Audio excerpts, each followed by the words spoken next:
go be ourselves. But this is the way people lived. Yeah. What was it like working at the Rosie O'Donnell show? Because I had Anne Heche on this podcast, like literally, I think like last year, and she told me a story of like when she was there. This is like after the whole Ellen thing, like backstage, they said to her, like, do not even talk about it, about yourself. Like basically, like they said, like, you can't even bring up the word gay because like Rosie wasn't out at that time. Like, not even to Right. ask Rosie, just about yourself. Like you can't even like, like there might be like a little something between you that, middle America might pick up on. Like she couldn't even like bring it up. And I was like, wow. Wow, I didn't know that. That's crazy. Here's what was great about working at the Rosie Show. It was a bunch of theater nerds and gay people, and all putting on this fucking phenomenal, phenomenal, groundbreaking 10 a.m. in the morning. Can't can't miss television. Like what's it called? I forgot what the term was. Destination TV. I don't know what the fuck. Anyway, and so of course everyone was out. Um, but it's funny because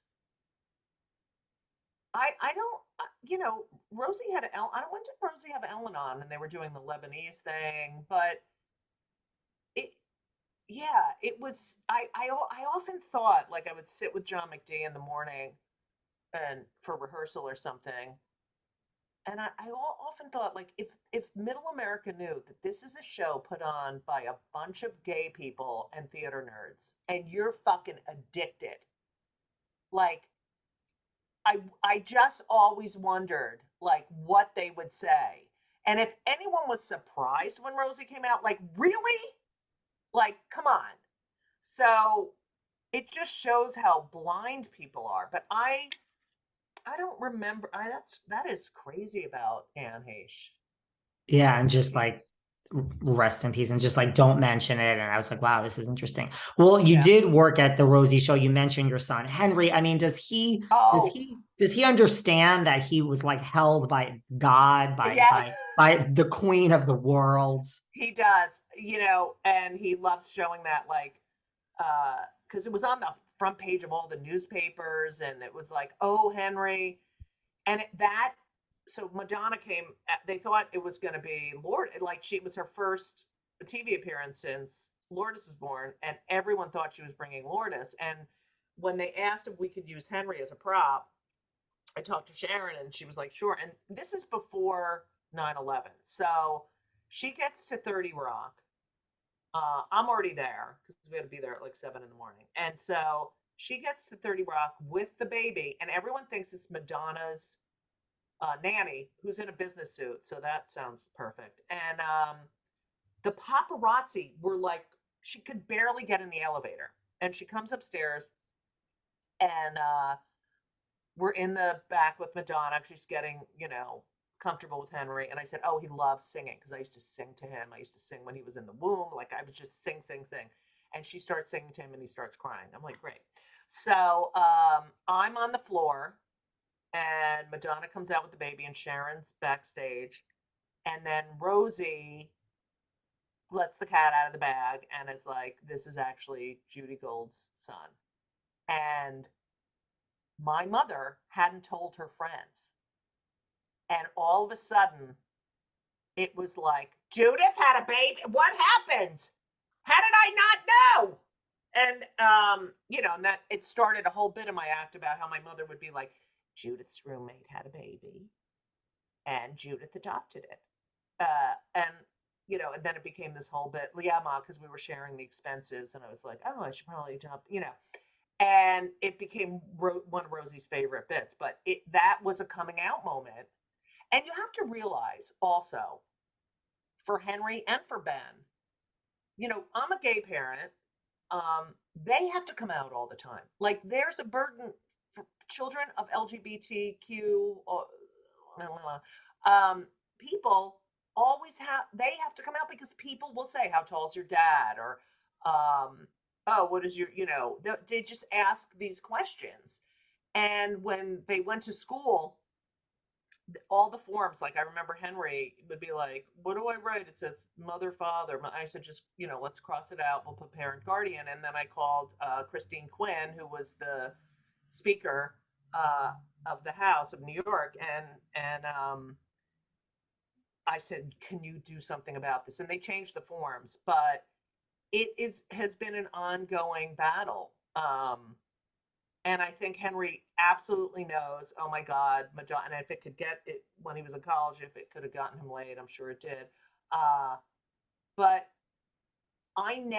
this is what's interesting, is that I never, when someone said something, you're gay, like someone says something and you could just be like, yeah, no, my girlfriend's in, you could say, they're like, oh, you have a family? No, you have a girlfriend? Yeah, just to shut them the fuck up. But I couldn't do that ever. I couldn't not, because what kind of message is that? If the cab driver says, "Is your dad tall?" I say he has two moms. He doesn't have a dad. Something, and then maybe they're like, "Oh, those people were really nice," and Yeah. and next time they vote, whatever. You don't know the effect you have on people. But yeah, I mean, Ben plays college basketball. I mean, I know these because I guys, see it all over yeah, your Instagram. these guys are, from such different backgrounds. They come here, they have holidays with us, you know, it's a different kind of family, but they feel loved, and you realize, and also after 9/11, so many kids didn't have, both parents, right? Or people lived Yeah. with their grandparents or something. Like, it wasn't even about just being gay. It's like, change these forms to reflect the kind of families that are in this country, you know? I don't know. It's so fucking frustrating. When Madonna was singing to Henry, did she sing a Madonna song? Oh, I know. I think it was a baby song, like Twinkle Twinkle. I don't remember it. And then he's like, I'm like, oh, Henry, not that. I mean, it's a month old, maybe. Not in You front know, of. Well, she's about to embark on I know her new tour. so 40 years. You can take Henry, maybe have like a reunion. Oh my God. That I would love to. Can you believe it's been 40 fucking? I mean, No, no, because then you're it's like, is it? And I'm like, oh my God, wait, the first it's Madonna album was 1983. guys, Yeah. it's fucking crazy. I was in college. And then, we went to see Fleetwood Mac a few years ago, Elisa and I, my lover. Um and you look around and everyone's old and you're like, "Oh my God." It's just funny. Yeah, but you never think you're old. That's the thing people don't understand. You're 60, you think you're 25, and then you look in the mirror and you're like, "Fuck." But other than that, when you're not looking in the mirror, you're like, "Oh, yeah, I can go to You that bar," Yeah, you feel young, right? Yeah, I always. always feel young. Although I think that's good because I don't think that's necessarily everyone. Like, don't you know the type that's like, oh, this, and Yeah, like when I you're see, literally yes, 62 and you're right, acting like you're 99 million years right, old. yeah. Like that And will you never think be that's a me. choice. Yes, absolutely. Maybe it's because we live in New York and we're like on the go and.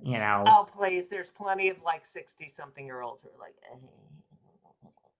What advice would you give to yourself just starting out as you look back on your career, as you're about to headline this show? I would say follow your gut. My gut has never been wrong.